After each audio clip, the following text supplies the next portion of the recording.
चलिए, जय हिंद प्यारे बच्चों, मैं आज आप लोगों के सामने जो क्लास आज पढ़ाने वाला हूँ उसका नाम जो दिख रहा है उद्देश्य लेखन कौशल, जो पहला कौशल है।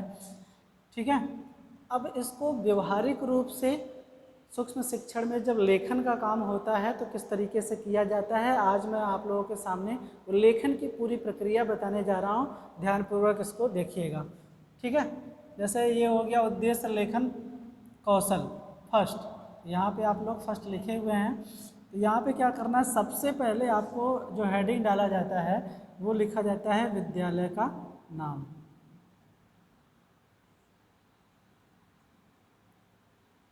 यहाँ पे विद्यालय का नाम, तो विद्यालय का नाम जिस विद्यालय में आप शिक्षण का कार्य कर रहे हैं उस विद्यालय का नाम लिखेंगे। ठीक है, तो एक्स वाई जेड कुछ भी जो नाम है आप यहाँ पे लिख सकते हैं। उसके बाद आप किस कक्षा को शिक्षण कार्य करेंगे ये पहले से ही आपको प्लानिंग करना होगा। तो मान लीजिए हमने कक्षा 8 का ले लिया। ठीक है, अब कक्षा 8 का ले लिया तो अब यहाँ पे विषय कौन सा आप पढ़ाएंगे ये आपको लिखना पड़ेगा। इसमें विषय मान लीजिए हो गया आपका, हमने लिया है यहाँ पे हिंदी विषय। हिंदी विषय के बारे में आज अध्ययन कराया जाएगा, तो हिंदी विषय हो गया। फिर उसके बाद कालांश कौन सा है। ठीक है, तो कालांश मान लीजिए आपका ये प्रथम है। ठीक, कौन सी कक्षा चल रही है, तो ये प्रथम वाली घंटी चल रही है।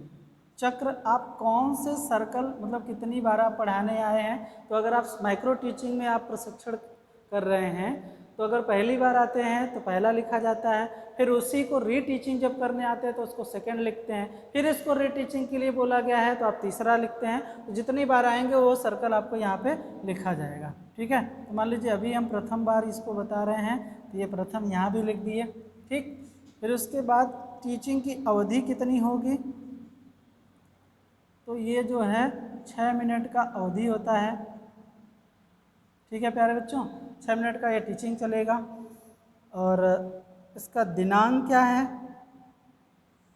तो दिनांक आज मान लीजिए 1/01 और 10/2023 है। ठीक है, ये आपका 2023 हो गया। उसके बाद आप यहाँ पे क्या करते हैं, प्रकरण का नाम लिखते हैं। ठीक है, तो प्रकरण के नाम में मान लीजिए मैं पढ़ा रहा हूँ हिंदी विषय में मेरी यूरोप यात्रा। मेरी यूरोप यात्रा, ये प्रकरण का नाम है जो आपको यहाँ पे लिखना पड़ेगा। ठीक है प्यारे बच्चों, तो यहाँ पर आप देखिए इसका लिखने का जो तरीका होता है वो इस तरीके से भी आप अपने कॉपी में लिख सकते हैं, या फिर सिंपल सा ऊपर बिल्कुल कॉपी के ऊपर क्या करेंगे, ऐसा बॉक्स बनाएंगे। पूरी कॉपी में ऐसा बॉक्स बना लेंगे। बॉक्स बनाने के पश्चात आप क्या करते हैं, उसको डिवाइड कर लीजिए। जो जितना हेडिंग है ना, जैसे विद्यालय का नाम लिखना है तो पहले यहीं पे लिखिए विद्यालय का नाम, यहाँ पे इस तरीके से विद्यालय का नाम।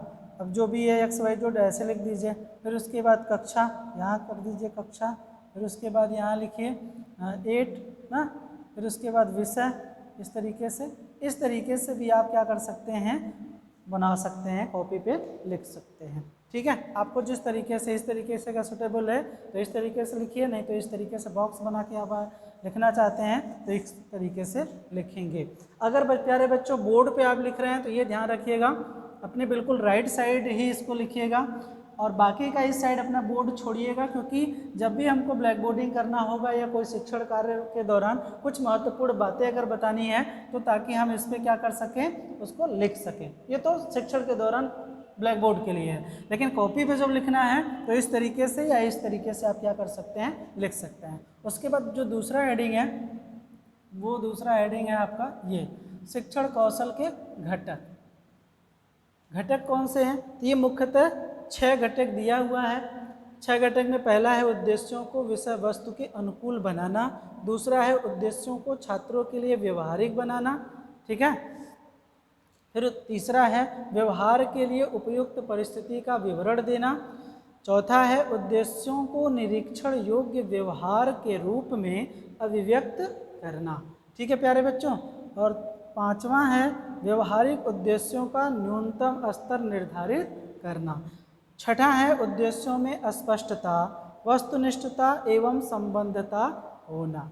ये लगभग 6 कौशल घटक होते हैं जिन घटकों को ध्यान में रख करके हम शिक्षण का कार्य करते हैं और इन्हीं घटक का हम ज़्यादातर प्रयोग करना चाहते हैं। ठीक है, ताकि हम में क्या हो जाए, उद्देश्य लेखन का कौशल डेवलपमेंट कहीं ना कहीं हो जाए।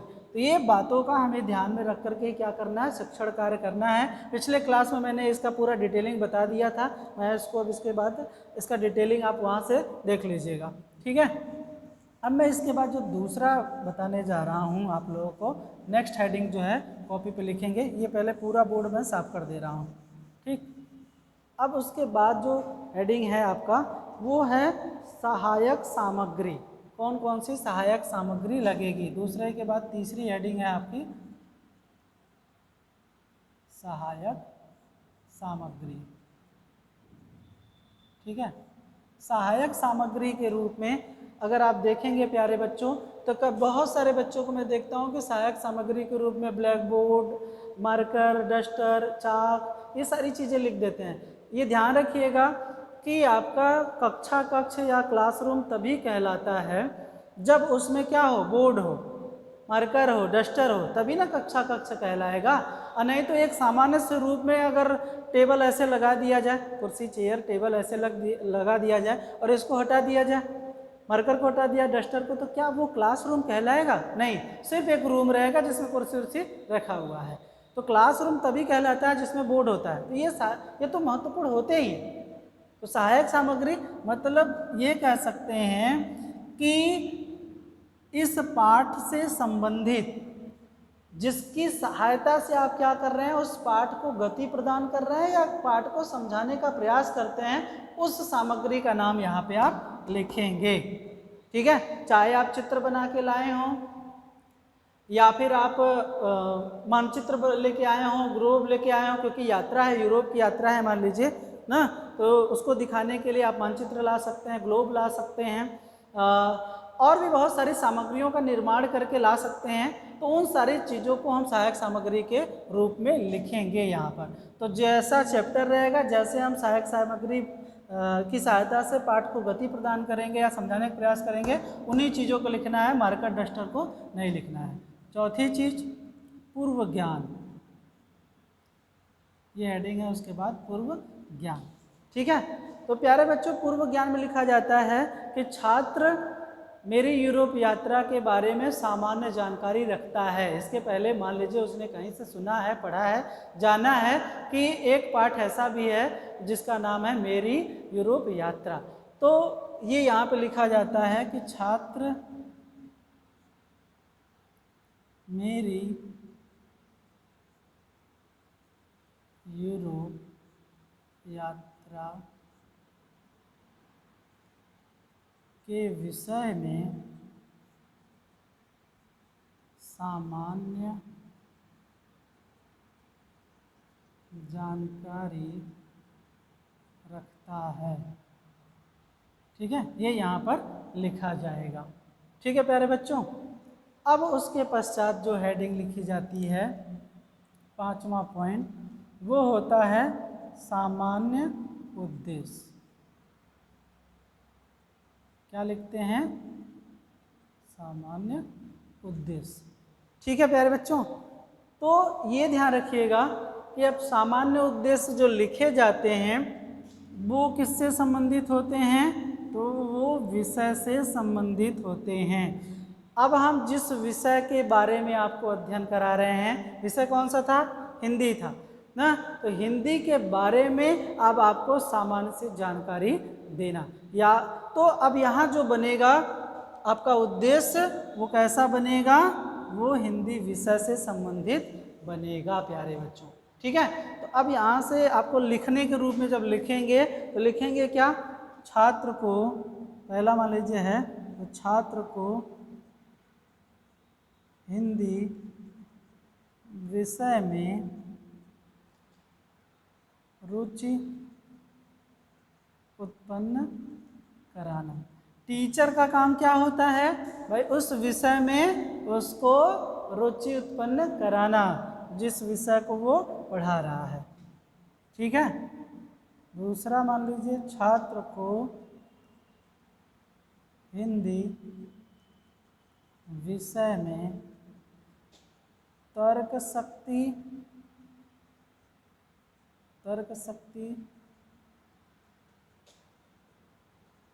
कल्पना शक्ति का विकास करना।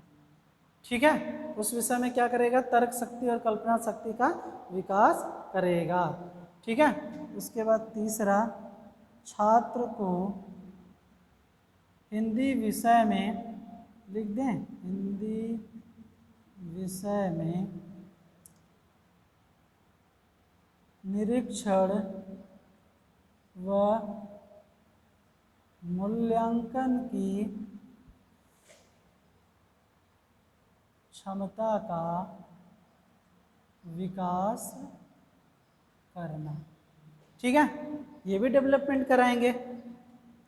अब हिंदी विषय अगर हम पढ़ा रहे हैं तो उसमें और क्या होगा, छात्र को हिंदी विषय में गद्य पद्य गद्य से परिचित कराना ना। उसके बाद लिख लीजिए, जो भी पॉइंट है इसको पॉइंट आप आउट करते चलिए, चौथा पांचवा जो भी है। छात्र को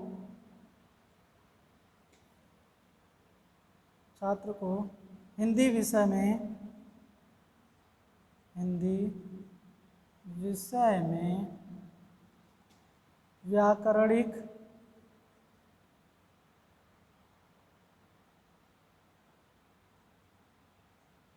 व्याकरणिक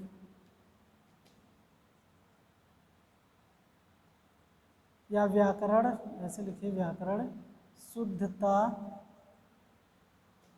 का ज्ञान कराना। ठीक है। और भी बहुत सारे सामान्य उद्देश्य कहीं ना कहीं आप रखते हैं हिंदी टीचिंग करते समय, कि बच्चों में हिंदी भाषाई का विकास कराना, हिंदी विषय में आए कठिन शब्दों, नेक्स्ट जैसे होगा कि हिंदी विषय में आए कठिन शब्दों से परिचित कराना ना, हिंदी विषय में व्याकरण की उपयोगिता को बताना, महत्व को बताना, है कि नहीं, हिंदी विषय में आए रचयिता कवियों से उनको परिचित कराना, उनके उपन्यास कहानियों से परिचित कराना। ये बहुत सारे कहीं ना कहीं हम सामान्य उद्देश्य यहाँ पे लिखते हैं, जो कि किससे संबंधित होता है प्यारे बच्चों, वो होता है आपका विषय से संबंधित। ठीक है, और विषय से संबंधित बनाए जाते हैं। ठीक, तो मैंने 8-9 आपको सामान्य उद्देश्य बता दिए। अब सामान्य उद्देश्य का एक खासियत होती है कि जब भी आप हिंदी विषय पढ़ाएंगे तो आपको ये सामान्य उद्देश्य फिर दोबारा आपको लिखना नहीं पड़ेगा, वो हिंदी विषय के लिए वही सामान्य उद्देश्य सदैव रहेंगे। ठीक है, तो हिंदी के सामान्य उद्देश्य चेंज या परिवर्तित नहीं होंगे। आप दूसरा विषय पढ़ाएंगे तो दूसरे विषय में फिर आपका सामान्य उद्देश्य दूसरा बनेगा, लेकिन वही अगर विषय आप पढ़ा रहे हैं तो उसी विषय में आपके जो सामान्य उद्देश्य मैंने लिखा था वही सामान्य उद्देश्य सेम हर एक कहीं ना कहीं आपके विषय के लिए रहेंगे। ठीक है, ये चीज़ तो हो गया सामान्य सा उद्देश्य। इसको भी साफ कर देते हैं। 5वें पॉइंट के बाद जो छठा पॉइंट है, सामान्य उद्देश्य के बाद आता है विशिष्ट उद्देश्य। क्या है प्यारे बच्चों, विशिष्ट उद्देश्य।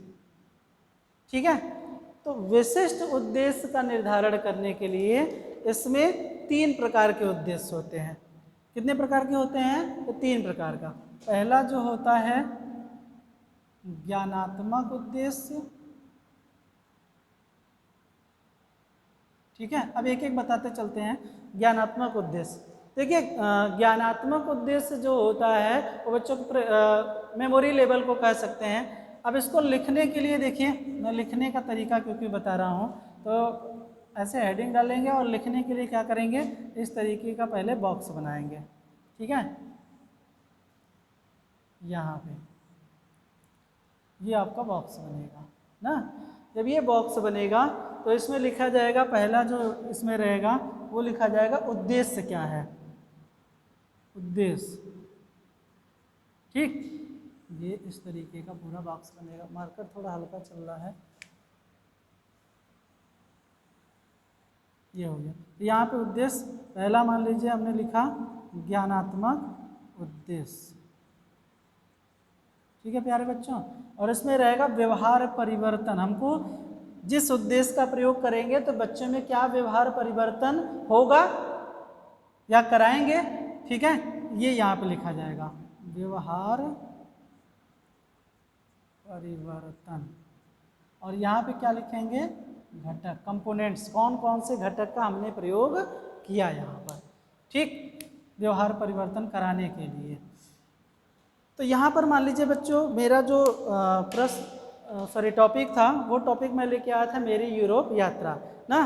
तो यहाँ पर जब हम ज्ञानात्मक में बनाएंगे तो जो पहला बनेगा यहाँ पर हमारा ज्ञानात्मक में, तो वो बनेगा कि मान लीजिए छात्र को क्या करना है।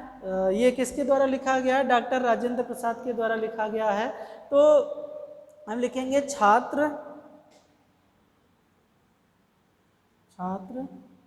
डॉक्टर राजेंद्र प्रसाद ना के जीवन दर्शन से क्या हो पाएंगे, परिचित हो पाएंगे, के जीवन परिचय से चित हो जाएंगे। ये कल्पना किया जा रहा है कि अगर हम पढ़ाएंगे तो ऐसा हो सकेगा, परिचित हो सकेंगे या जाएंगे, ऐसे लिख दे रहे हैं, सकेंगे। ठीक, भविष्य में कल्पना कर रहे हैं जब पढ़ाया जाएगा तो ऐसा हो जाएगा। ठीक है, दूसरा जो होगा, छात्र उनके कार्य के या जो उनके कह सकते हैं रुचियां हैं उनसे परिचित हो सकेंगे। ठीक है, तो छात्र प्रसाद के, पूरा नाम नहीं लिख रहे हैं, प्रसाद के कार्यों एवं रुचियों से परिचित हो सकेंगे, ऐसे लिखेंगे। ठीक है, तीसरा जो पॉइंट होगा कि इस पाठ में, जैसे यूरोप यात्रा पाठ है ना, तो इस पाठ में आए देशों के बारे में क्या हो पाएंगे, परिचित हो पाएंगे। तो यहाँ पे छात्र देशों के बारे में परिचित हो पाएंगे, या बारे से नहीं, ठीक है, बारे में परिचित हो सकेंगे।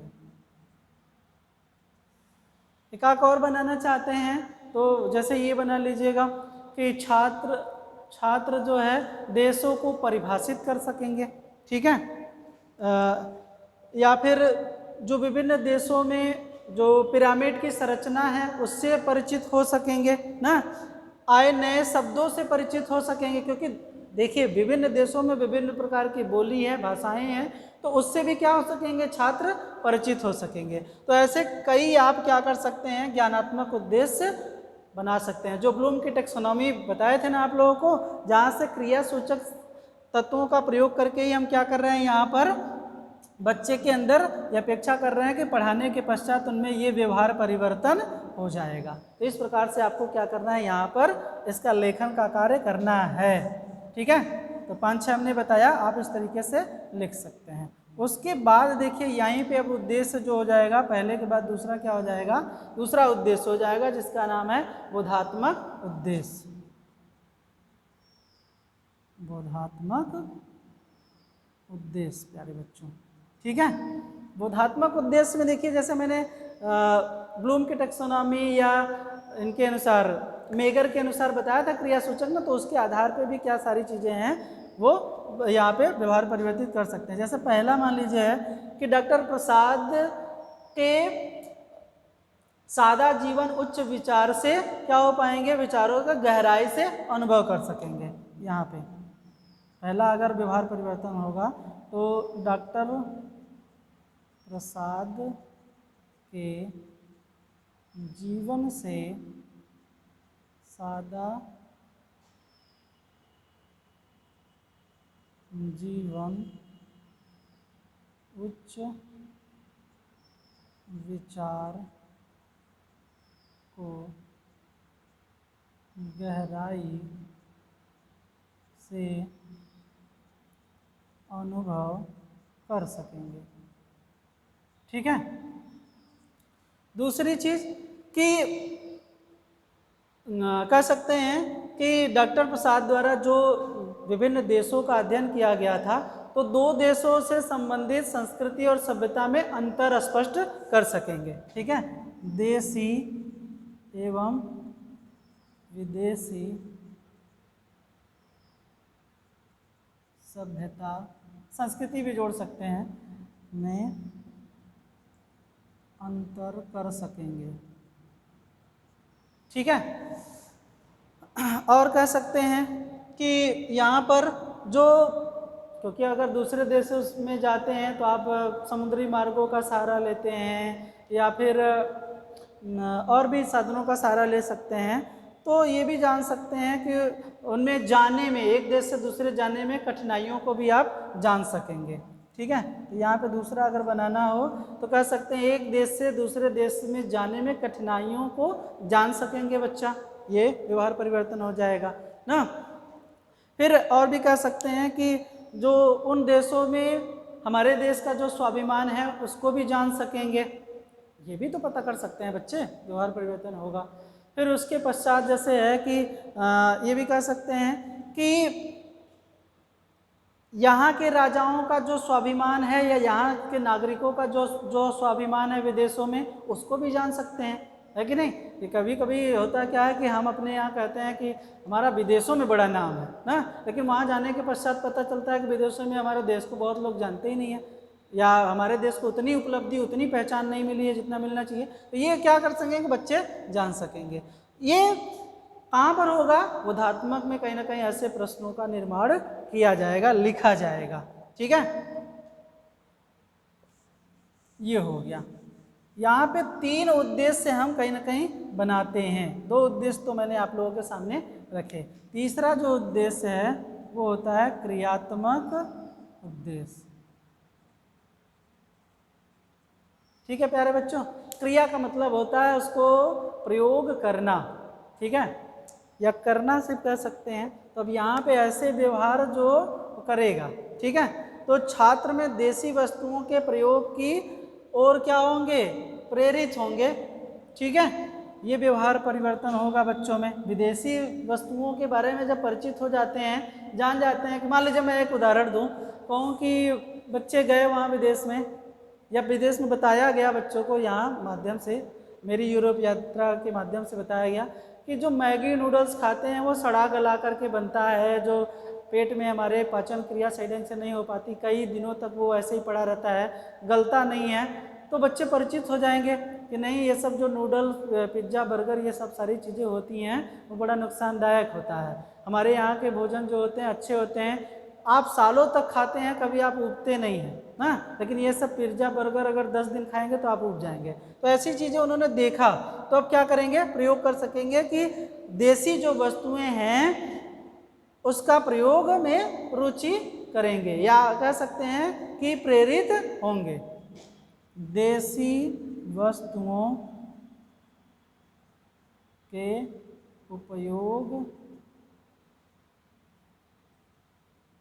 उपयोग के प्रति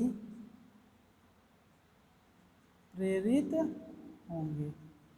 ठीक है, अब देखिए दूसरी चीज़ जब बताएंगे तो जैसे हम क्या करते हैं अपने यहाँ किसी भी तरीके से, जैसे मान लीजिए बच्चों को ये भी बताया जाए समायोजन ना, कि हम अपने यहाँ किसी भी घर में जब रहते हैं तो किसी भी तरीके से रह लेते हैं, एडजस्टमेंट कर लेते हैं, लेकिन जब यही रिश्तेदारी में जाते हैं तो वहाँ पर हमें एडजस्टमेंट होने में कहीं ना कहीं समय लगता है, अच्छे तरीके से नहीं हो पाता। जितना कंफर्टेबल हम अपने घर पे महसूस करते हैं उतना कंफर्टेबल रिश्तेदारी में जा कर के नहीं हो पाता। ठीक उसी तरीके से अगर बच्चों को बताया जाए कि बेटा हम अपने हिंदुस्तान में कहीं भी जाएं, जैसे यूपी से बाहर कहीं भी अगर राज्यों में जाते हैं तो अपने आप को एडजस्टमेंट कर लेते हैं, लेकिन विदेश में जाएंगे, विदेश की अलग संस्कृति सभ्यता है ना, वहाँ पे तो बाथरूम करना रास्ते पे भी मना है, हो सकता है उसके लिए जेल हो, है कि नहीं। तो वहाँ पर एडजस्टमेंट करना थोड़ा सा कठिन होता है। तो ये भी लिख सकते हैं, है कि नहीं, कि वह विपरीत परिस्थितियों में अपने आप को समायोजन स्थापित कर सकेंगे। ठीक है,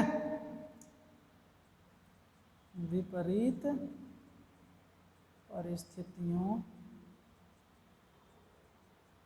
में अपने आप को समायोजित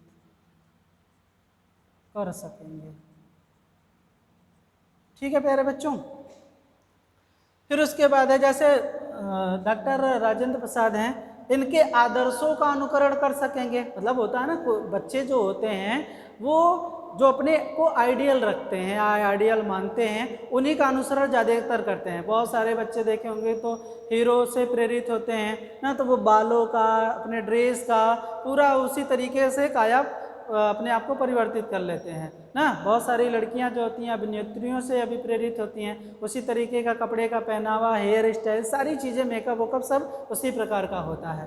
तो कहीं ना कहीं वो क्या किए हैं, उसी को आत्मसात किए हैं, उन्हीं का अनुसरण किए हैं, जिसके आधार से वो उसी तरीके का व्यवहार करते हैं। तो ऐसे हमारे देश के बहुत सारे महापुरुष भी हैं आदर्श के रूप में, जिनको हम क्या करते हैं, अनुसरण करते हैं। जैसे गांधी जी हो गए, सुभाष चंद्र बोस हो गए, भगत सिंह हो गए, चंद्रशेखर आज़ाद हो गए, कलाम जी हो गए ना, और स्वामी विवेकानंद जो युवा पीढ़ी उनको ज़्यादा आइडियल मानती है। ठीक उसी प्रकार से अगर इस पाठ को आप पढ़ेंगे तो डॉक्टर प्रसाद के जो आदर्श हैं उनका अनुसरण वो कर सकेंगे, ऐसा आपको यहाँ पे लिखना पड़ेगा।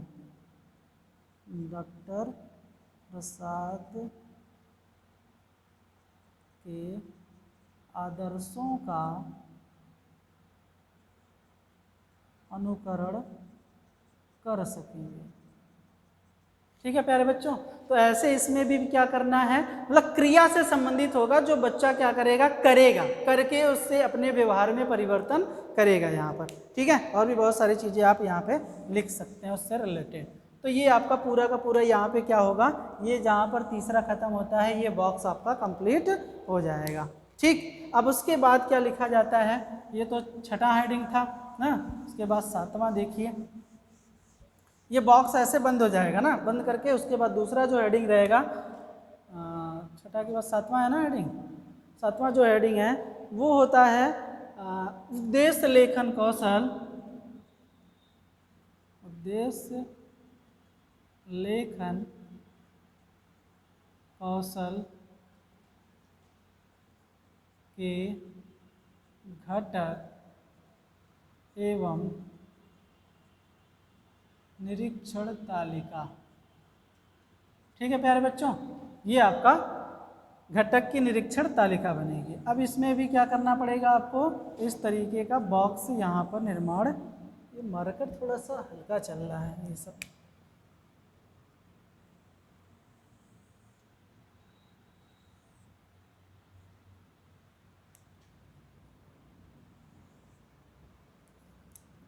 बॉक्स का निर्माण कर लीजिए, जिसमें आपको क्या करना पड़ेगा, यहाँ पे सीरियल नंबर हो गया, क्रमांक हो गया, यहाँ पे क्या लिखना पड़ेगा, घटक लिखना पड़ेगा।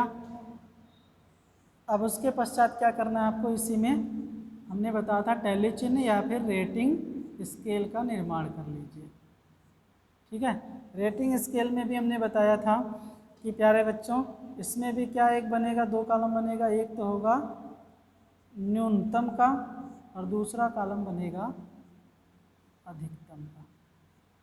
ठीक है, अधिकतम यहाँ पे सीरियल नंबर में 1 डाला तो पहला घटक आपको जो बताए हैं, जितने घटक बताए हैं आपको क्या करना है, यहाँ पर घटक आपको लिखने हैं। पहला दूसरा तीसरा मतलब 6 घटक हैं, 6 घटक आपको लिखना पड़ेगा। लेकिन अब वही घटक सेम नहीं उतारने हैं, यहाँ पे करना क्या होगा अब मैं आप लोगों को बता रहा हूँ, जो कि आपको ध्यान में रखना होगा। ठीक है, अब देखिए जैसे पहला है कि उद्देश्यों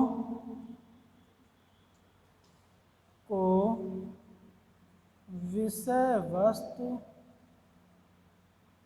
वस्तु के अनुकूल